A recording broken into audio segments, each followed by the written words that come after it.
Halo semuanya, aku Alistar. Salah satu isu sosial yang sebetulnya mulai banyak diperbincangkan lagi itu pada akhir tahun 2023 kemarin. Namun sampai saat ini isunya masih terus berlanjut dan kayaknya bakal jadi konflik yang berkepanjangan juga karena belum ada tindakan atau solusi terbaik dari pemerintah Indonesia dalam menangani kasus ini. Masyarakat Aceh yang wilayahnya itu dipakai sebagai tempat pengungsian, bahkan mayoritas masyarakat Indonesia saat ini dengan tegas menolak keberadaan etnis Rohingya di Indonesia. Sesuai dengan judul video ini, kita akan membahas mengenai konflik Rohingya.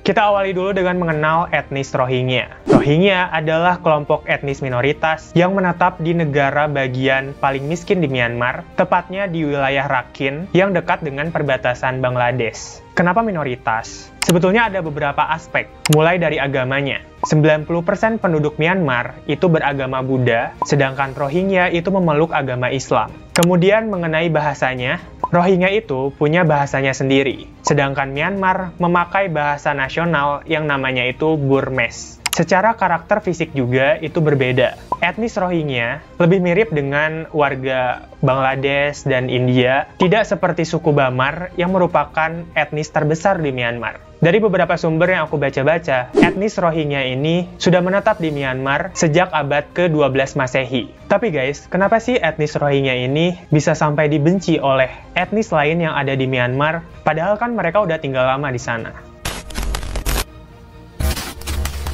Kita balik dulu ke sejarahnya. Pada abad ke-18, Myanmar yang masih bernama Burma pada saat itu dijajah oleh Inggris. Kemudian pada saat Perang Dunia Kedua, Inggris itu banyak merekrut orang-orang dari etnis Rohingya untuk menjadi tentara mereka dan bekerja sama melawan umat-umat Buddha yang ada di Myanmar. Myanmar itu bersekutu dengan Jepang untuk melawan Inggris. Pada tahun 1942, akhirnya Inggris kalah dari peperangan tersebut dan keluarlah mereka dari wilayah Myanmar, yang menyisakan etnis Rohingya yang sebelumnya sempat membantu dan membela Inggris. Dari sinilah gitu kan etnis Rohingya itu menjadi sasaran dan kemarahan warga Myanmar. Mulai terjadi tindakan-tindakan diskriminatif dan represif yang dirasakan oleh masyarakat Rohingya yang masih menetap dan tinggal di Myanmar. Seperti desa-desa dibakar, perempuan dianiaya secara seksual, dan penghilangan nyawa massal itu terjadi di mana-mana. Singkat cerita, merdekalah Myanmar dari segala bentuk penjajahan itu pada tahun 1948. Setelah kemerdekaan Myanmar, Undang-Undang Kewarganegaraan pun disahkan yang memuat etnis apa saja yang boleh mendapat kewarganegaraan Myanmar. Dan ternyata etnis Rohingya itu tidak termasuk di dalamnya. Ditambah lagi, dikeluarkan juga Undang-Undang Myanmar pada tahun 1982 yang menyatakan bahwa Rohingya tidak termasuk ke dalam daftar etnis yang diakui dan tidak termasuk ke dalam ras nasional Myanmar.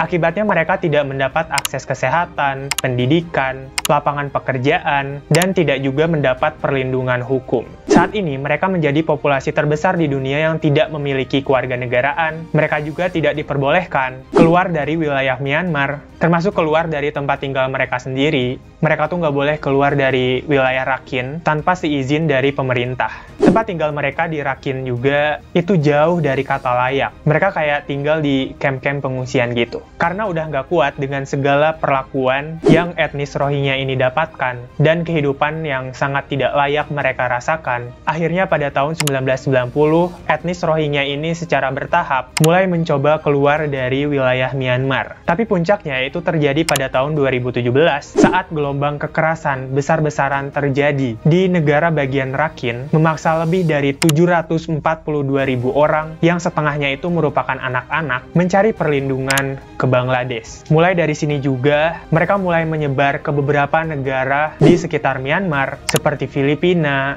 Nepal, Malaysia, dan termasuk juga Indonesia.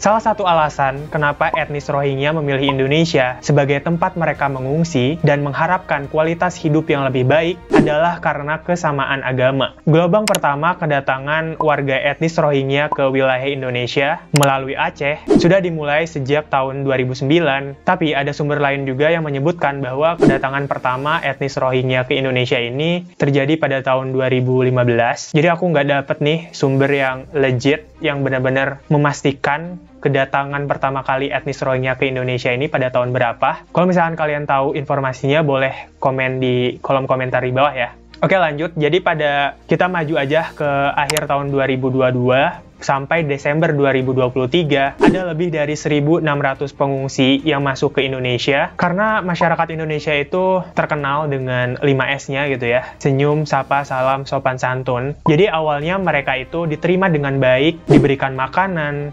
pakaian, dan tempat tinggal. Pokoknya semuanya itu dipersiapkan oleh warga Aceh. Namun seiring berjalannya waktu, warga Aceh itu tidak mendapatkan timbal balik yang baik nih dari etnis Rohingya. Perilaku dari etnis Rohingya ini menentang aturan, ada yang kabur, mencuri, melanggar adat, tidak patuh terhadap syariat, berbuat onar, jorok, dan lain-lain. Bahkan ada juga berita yang melaporkan bahwa etnis Rohingya ini mengeluh dan protes dengan porsi makanan mereka yang dianggap sedikit gitu. Padahal kalau misalkan mengaca pada masyarakat Indonesia sendiri gitu, nggak semua bisa mendapat makanan gratis, dan mungkin di luar sana juga banyak yang nggak makan gitu. Tapi Rohingya ini malah mengeluh dengan porsi makanannya mereka. Hal tersebut dirasakan secara akumulatif oleh warga Aceh karena jumlah pengungsi yang datang ke Aceh juga itu makin banyak. Sampai konflik ini mulai memanas lagi setelah warga Aceh dengan tegas menolak keberadaan etnis Rohingya di wilayahnya karena perilaku mereka tadi. Tapi tetap guys, sebagai wujud kebaik-hatian mereka, sebagai wujud kepedulian terhadap sesama, warga Aceh ini mempersiapkan sembako untuk bekal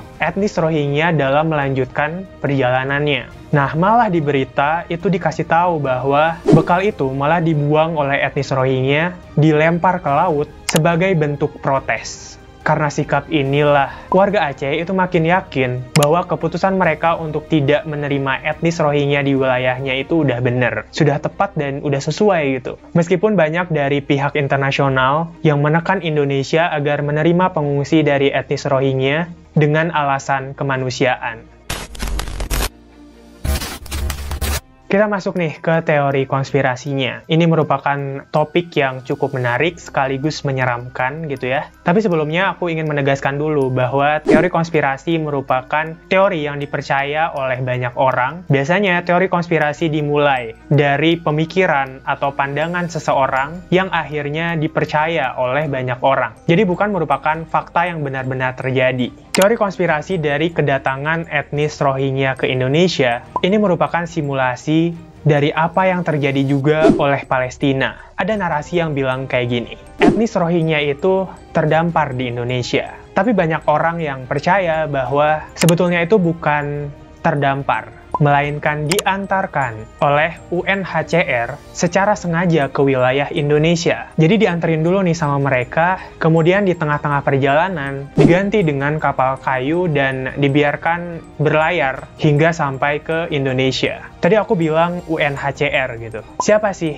UNHCR ini? UNHCR adalah sebuah organisasi atau lembaga yang bertanggung jawab dalam menangani pengungsi yang ada di dunia. Organisasi tersebut secara resmi itu didirikan oleh PBB, walaupun anggota PBB itu emang diikuti oleh hampir seluruh negara di dunia, tetapi guys, negara adik kuasa itu memiliki wewenang dalam mengatur dan menggerakkan PBB ini. Secara tidak langsung, dikirimnya etnis Rohingya ke Indonesia ini menjadi bentuk perlawanan dari salah satu negara adik kuasa yang ada di dunia terhadap Indonesia, karena negara kita itu emang secara terang-terangan dan sangat gencar dalam membela Palestina. Hal tersebut itu terbukti dari skenario yang hampir mirip antara kedatangan Zionis ke tanah Palestina pada tahun 1946 dengan kedatangan Rohingya ke wilayah Indonesia. Mereka terdampar, minta tolong, masyarakat lokal itu membantu dan menerima mereka dengan baik. Namun pada akhirnya Zionis mengajukan dan minta tanah ke PBB, dan hal tersebut itu dikabulkan gitu oleh PBB.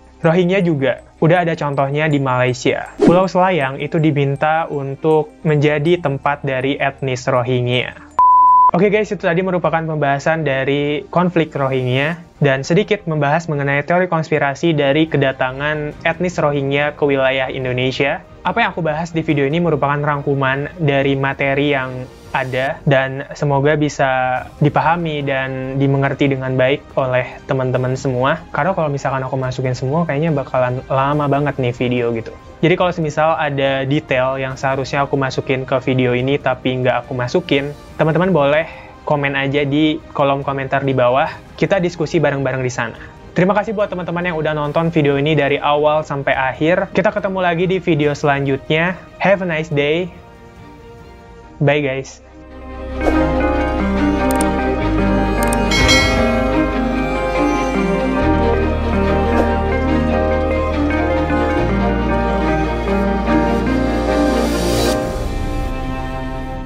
Dalam menghadapi pada tahun 1940 untuk menjadi.